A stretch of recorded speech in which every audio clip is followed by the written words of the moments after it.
بسم الله الرحمن الرحیم. تاسو د پرله پسې غوښتنو په اساس نو زه غواړم چې تاسو ته څو خپرونې د اوداسه او د مانځه په هکله ثبت کړم. الله رب العزت په شپه او ورځ کې 5 وخته لمونځ فرض کړی دی. په اسلام کې بل داسې کوم رکن نشته چې هغه په شپه او ورځ کې 5 وخته فرض شوی وي یا په شپه او ورځ کې هغه 5 وخته ادا شي. نو مونځ چې په شپه او ورځ کې 5 وخته دا فرض شوی دی، دا له دې وجې نه چې مونځ د اسلام په مقدس دین کې ډیر ضروري او ډیر اساسي رکن دی. نو له دې وجې نه د اسلام په 5 بناوو کې د توحید د کلمې څخه وروسته دویم رکن هغه مونځ دی چې د کلمې نه وروسته دویم رکن اساسي رکن د اسلام د مقدس دین هغه لمونځ دی. او الله رب العزت فرمایي ان الصلاة تنهى عن الفحشاء والمنکر. مونځ انسان د بدو کړنو څخه منع کوي. دلته باید متوجه شو که مونځ چې انسان د بدو کارونو نه منع نه کړي هغه لمونځ پوره مونځ نه دی. ځکه ځینې زموږ ورونه خپل مانځه ته د لمانځه کولو په وخت کې خاصه پاملرنه نه کوي. ځان خلاصول دي چې ځان د مانځه نه خلاص کړي.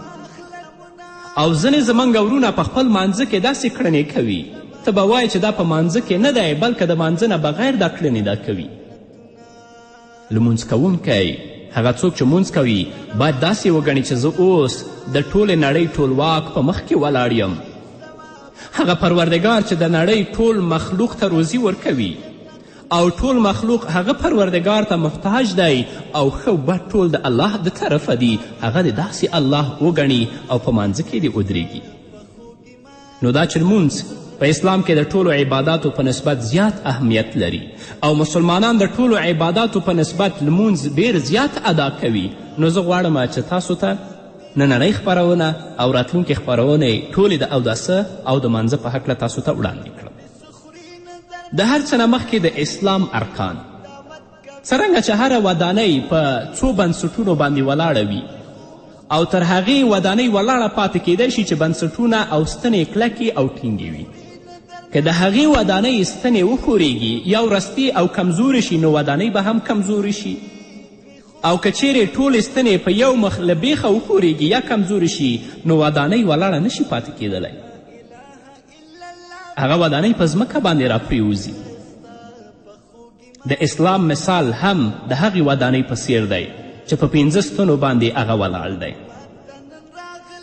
دغه ستنو ته د اسلام مقدس دین ارکان وایي. د اسلامي عمارت دغه ارکان او ستنې چې څومره قوي او محکمې وي اسلامي عمارت به هم همدومره ټینګ او محکم وي. او که خدای مکړه دغه ارکان ضعیف او کمزوري شي او هغه وښورېږي او په نړېدو شي نو د اسلام دغه ودانۍ هم ولاړه نشي پاتې کیدلی او په یو ځل سره به له ځمکې سره همواره شي. هغه د اسلام مقدس دین 5 بنسټونه یا 5 ستنې هغه دي چې رسول الله صلی الله علیه وسلم په خپل حدیث کې موږ ته راښودلي دي. شهادت الله اله الا الله و ان محمد رسول الله، ګواهي ورکول چې له الله نه پرته بل هیڅوک د عبادت وړ نشته او دا چې محمد رسول الله صلی الله علیه وسلم د الله رسول دی. دویم رسول الله فرمایي و اقام الصلاح د لمانځه قایمول د مانځه مونځ کول. دریم و ایطاء الزکاه د زکات ورکول. څلورم و صوم رمضان د رمضان د میاشتې روژه نیول. 5م و حج البیت د بیت الله یعنی کعبې شریفې حج کول. دغه حدیث دی چې بخاري او مسلم دواړو روایت کړی. نو د اسلام ارکان 5 شول چې یو په هغو کې کلمه ده، دویم د مونځ کول دي، دریم زکات ورکول، څلورم چې دی هغه روژه نیول، 5م حج کول. نو اوس دلته قدرمنو اوریدونکو د ستاسو پاملرنه څو فقهي اصطلاحاتو ته راګرځوم چې باید هر مسلمان په دې باندې پوه اوسي. اول په دې باندې موږ او تاسو پوه شو چې فرض څه ته وایي، د فرضو حکم څه دی، واجب څه ته وایي، د واجبو حکم څه دی، سنت څه ته وایي، د سنتو حکم څه دی، او همدارنګه مستحب باندې پوه شو چې مستحب څه ته وایي او مستحبو حکم څه دی. مباحو باندې پوه شو او د مباحو حکم ځان ته معلوم کړو. همدارنګه حرام وپیژنو، د حرامو حکم وپیژنو، مکروه وپیژنو او د مکروه اقسام او د مکروهاتو حکم. ځکه دا ټول په مانځه کې موږ ته راپېښیږي. فرض په لغت کې قطع کولو او اندازه کولو ته ویل کیږي او په اصطلاح کې هغه عمل ته وایي چې په قطعي دلیل سره هغه ثابت شوی وي چې هیڅ شک او شبه په هغه کې نه وي لکه مونځ روژه او حج او داسې نور احکام دې ته فرض ویل کیږي د فرض حکم په کولو به الله رب العزت ثواب درکوي او له عذره پرته په پریښودلو به الله عذاب ورکوي او څوک چې د فرضو نه منکر کیږي منکر د فرضو کافر دی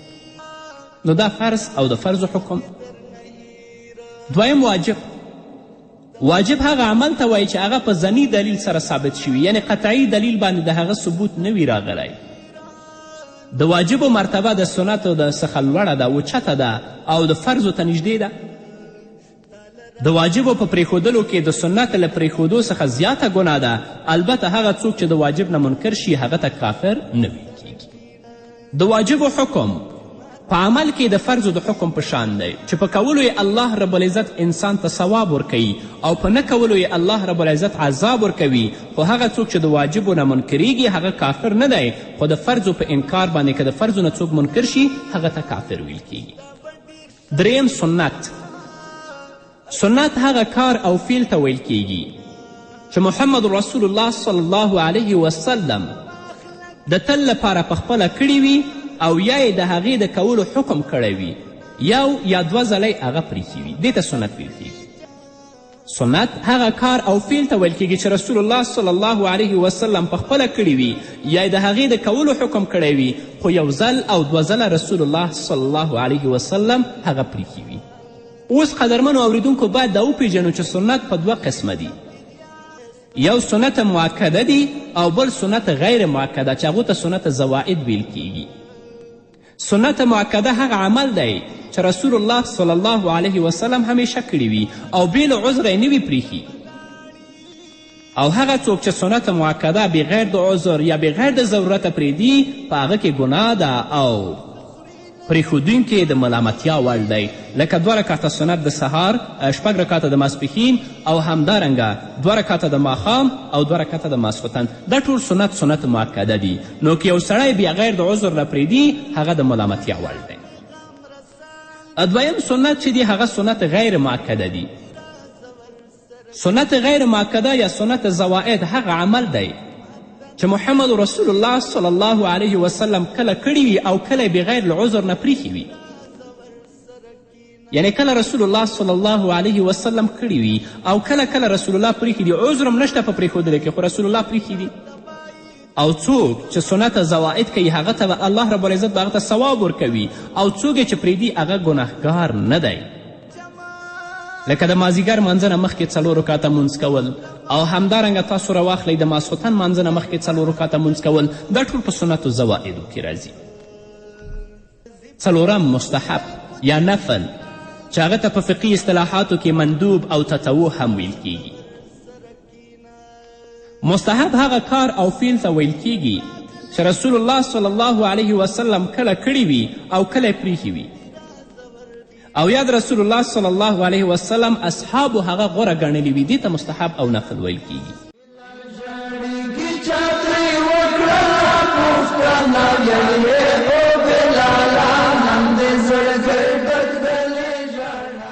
او د مستحبو حکم دا دی چې د الله تعالی د رضا لپاره په کولو کې ثواب او په نه کولو کې ګناه او ملامتیا نشته دی څوک چې د الله رب العزت د رضا لپاره کوي الله به هغه ته ثواب ورکوي او څوک چې نه کوي د هغه په نه کولو کې ګناه نشته دی پنځم مباح هغه عمل ته وایي چې په کولو او نه کولو کې نه ثواب شته او نه عذاب شته مباح هغه عمل ته ویل کیږي چې په کولو او نه کولو کې یعنی په کولو کې ثواب نشته او په نه کولو کې ګناه نشته لکه ښکار کول او داسې نور اعمال شپږم حرام هغه کار ته ویل کیږي چې په شریعت کې ورڅخه منع راغلی وي او د هغه نهی او منع په قطعي دلیل سره ثابت شوي وي لکه د بېګناه سړي وجل شراب څکل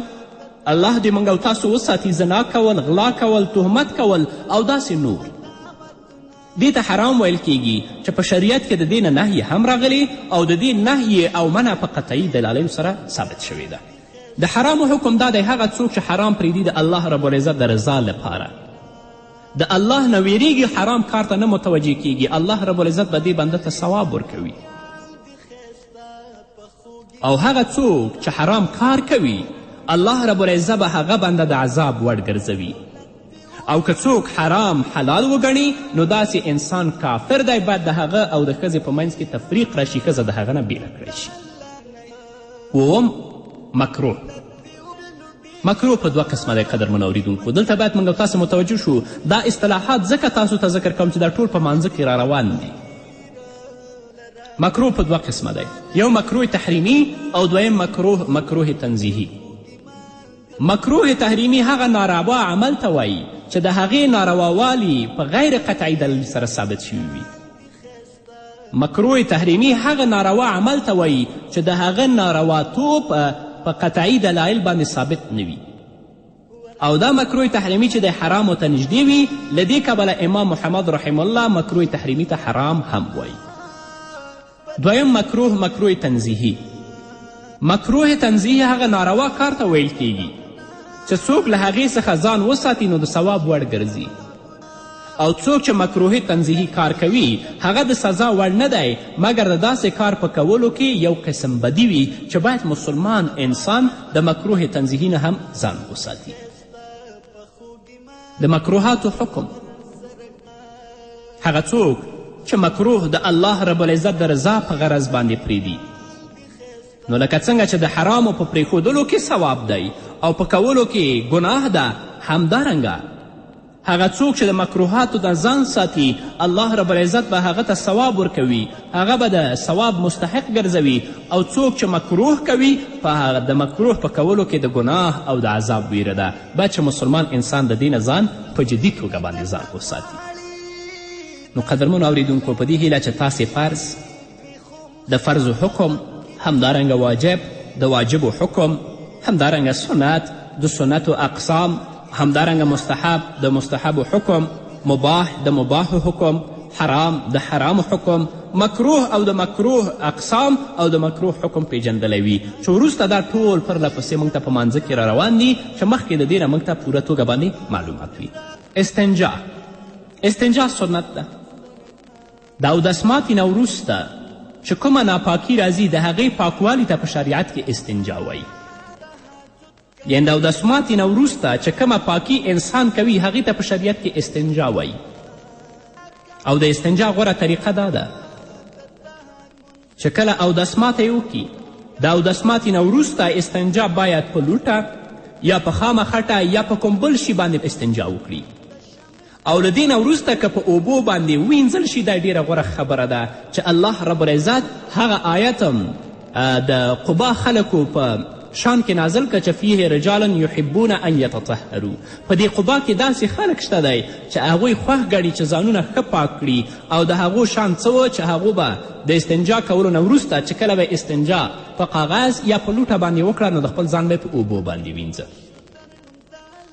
او باید چې د استنجا آداب یو مسلمان ته معلوم وي هغه وخت چې زموږ یو مسلمان ورور او د اسماتي لپاره یو مسلمان انسان ځي هغه وخت کې به دا قبلې طرف ته نه مخامخ کیږي یعنی قبلې ته به شام نه کوي او همدارنګه قبلې ته به مخه هم نه کوي همدارنګه زموږ خویندې چې کله ماشومان د اودسماتي لپاره بیایي نو باید چې په هغوی کې هم دا خیال وساتلی شي چې د ماشومانو مخ دې قبلې ته نه کي او د ماشومانو شا دې هم قبلې طرف ته نه کوي لکه رسول الله صلی الله علیه وسلم فرمایي اذا اتیتم الغائط فلا تستقبلوا القبلة ولا تستدبروها رسول الله صلی الله علیه وسلم فرمایي کله چې تاسو قضای حاجت دپاره کینئ نو قبلې ته مخ مه کوئ او همدارنګه قبلې ته شا هم مه کوئ همدارنګه رسول الله صلی الله علیه وسلم په بل ځای کې فرمایي اذا اتا احدکم الغائط فلا یستقبل القبلة ولا یستدبرها چې کله تاسو قضای حاجت دپاره کینئ نو نه به قبلې ته مخ کوئ او نه به قبلې ته شا کوئ او همدارنګه رسول الله حضرت انس رضی الله تعالی عنه فرمایي کان النبی صلی الله علیه وسلم اذا اراد الحاجة لم یرفع ثوبه حتی یدنو من الارض رواه ابو داود حضرت انس رضی الله تعالی عنه فرمایي چې نبی کریم صلی الله علیه وسلم به کله قضای حاجت اراده وکړه نو خپله جامه به یې نه اوچتوله تر څو پورې به چې رسول الله صلی الله علیه وسلم ځمکې ته نه ونږدې شوی. نو همدارنګه که یو مسلمان د استنجا کولو اراده لري یا اودس ماتی کوي د مخکې نه به د خپل جامه نه پورته کوي تر څو چې ځمکې ته هغه نږدې شوی نه وي. همدارنګه رسول الله صلی الله علیه وسلم فرمایلی چې حضرت سلمان فارسی مرفوع حدیث دی، هغه فرمایي نهانا رسول الله صلی الله علیه وسلم ان نستقبل القبلة لغائط او بول او ان نستنجی بالیمین او ان نستنجی باقل من 3 احجار او ان نستنجی برجیع او بعزم. سلمان فارسی فرمایي چې رسول الله صلی الله علیه وسلم موږ منع کړي یو چې اودس ماتولو په وخت کې موږ قبلې ته مخه کړو. همدارنګه یا موږ اودس په ښي لاس باندې وچ کړو، یعنی استنجا په ښي لاس باندې وکړو. او همدارنګه رسول الله صلی الله علیه وسلم موږ منع کړي یو د دې نه چې د 3 لوټو نه په کمو باندې موږ ځان پاک کړو. او همدارنګه رسول الله صلی الله علیه وسلم منع کړي یو د دې نه چې موږ به په خشنو او همدارنګه په هډوکو سره استنجا نه کوو. نو په هډوکو باندې، همدارنګه په سکرو باندې، د خوراک په شیانو باندې او په پخه خټه باندې استنجا کول مکروه دي، صحیح نه دي. رسول الله صلی الله علیه وسلم د دې نه نهیې فرمایلی ده. او چې کله څوک بیت الخلا ته ځي د هغه آداب هم رسول الله صلی الله علیه وسلم موږ ته راښودلي دي او د هغه دعا یې موږ ته هم راښودلې. د زید بن ارقم مرفوع حدیث دی، هغه فرمایي قال رسول الله صلی الله علیه وسلم اذا آتى احدكم الخلاء فليقل اعوذ بالله من الخبث والخبائث. رسول الله صلی الله علیه وسلم فرمایلی دی چې کله تاسو قضای حاجت لپاره لاړ شئ نو دا دعا به ووایئ چې اعوذ بالله من الخبث والخبائث. مطلب دا دی چې د خبیث پیریانو او همدارنګه د سړو او ښځو نه په الله باندې زه پناه غواړم. او چې کله د بیت الخلا نه بیرته وځي د حضرت عایشې رضی الله عنها مرفوع حدیث ده چې رسول الله صلی الله علیه وسلم فرمایل چې کله تاسو د تشناب یا د بیت الخلا نه وځئ دا دعا به کوئ غفرانک کان نبی صلی الله علیه وسلم اذا خرج من الخلاء قال غفرانک. رسول الله صلی الله علیه وسلم به چې کله د بیت الخلا یا د تشناب نه بهر وتلو نو رسول الله به دا دعا ویله چې ای الله زه ستا بخښنه غواړم. یا دویمه دا دعا ده چې رسول الله به ویلې الحمدلله الذي اذهب عني الاذى وعافانی. نو دا دعاګانې د تشناب نه نوتلو او دا دعاګانې چې کله یو انسان د بیت الخلا نه وځي. د دې نه وروسته اودس ته په عربي ژبه کې وضو ویل کیږي. په عربي ژبه کې اودس ته وضو ویل کیږي چې موږ او تاسې د واو په پیښ باندې ووایو. او وضاعت چې دی هغه روښانتیا او همدارنګه نظافت او پاکوالي ته ویل کیږي. او کله چې تاسې وضو په د واو په زور سره وایي هغه اوبو ته ویل کیږي چې هغه باندې اودس کیږي. اودس کول د لمانځه دپاره شرط دی او اودس کول چې د فرض دی د اودس نه پرته لمونځ نه صحیح کیږي. په دې هکله الله رب العزت فرمایي یا ایها الذین آمنوا اذا قمتم الى الصلاة فاغسلوا وجوهکم وایدیکم الى المرافق وامسحوا برؤوسکم وارجلکم الى الکعبین. الله رب العزت فرمایي ای مؤمنانو کله چې د لمانځه ادا کولو ته تاسو پورته شئ نو تاسو خپل لاسونه پرېمینځئ، تاسو خپل مخونه پرېمینځئ، همدارنګه د خپل لاسونه تر خپل سنګلو پورې او خپلې سنګلې هم ورسره وینځئ او تاسې مسه وکړئ په خپلو سرونو باندې او همدارنګه تاسو د خپلې پښې وینځئ تر بجلکو پورې. رسول الله صلی الله علیه وسلم فرمایي چې په اودس کولو باندې واړه واړه ګناهونه بخښل کیږي. همدارنګه رسول الله صلی الله علیه وسلم فرمایلی چې کوم بنده د پوره د آدابو سره اودس وکړي نو د هغه د وجود ټول ګناهونه وینځل شول، یعنی کومه صغیره ګناهونه چې دی الله هغه ټول ورته ختموي وینځي. لکه په غوږونو چې خرابې خبرې اوریدلې وي، په سترګو یې څه بد کار لیدلی وي او په لاسونو یې چاته تکلیف رسولی په ژبه یې خرابې خبرې کړي په سترګو یې ناروا شیان لیدلی وي نو په اوداسه سره دا ګناهونه الله رب العزت د انسان نه معاف کوي او هغه ګناهونه تویوي. همدارنګه رسول الله صلی الله علیه وسلم فرمایلی دي چې د قیامت په ورځ به زما د امت د پیژندلو نښه یعنی ځانګړې نښه به دا وي چې د هغوی اندامونه به ځلیږي. هغه اندامونه چې په اودس کې هغوی 15 وخته هغوی وینځل او اودس یې کول. او رسول الله صلی الله علیه وسلم فرمایلی دي چې د دوی د مخونو او همدارنګه د لاسونو او د پښو د جلائش او د ځلا کولو په وجه به زه هغوی هم پیژنم. حضرت ابی هریره رضی الله عنه فرمای ان رسول الله صلی الله علیه وسلم قال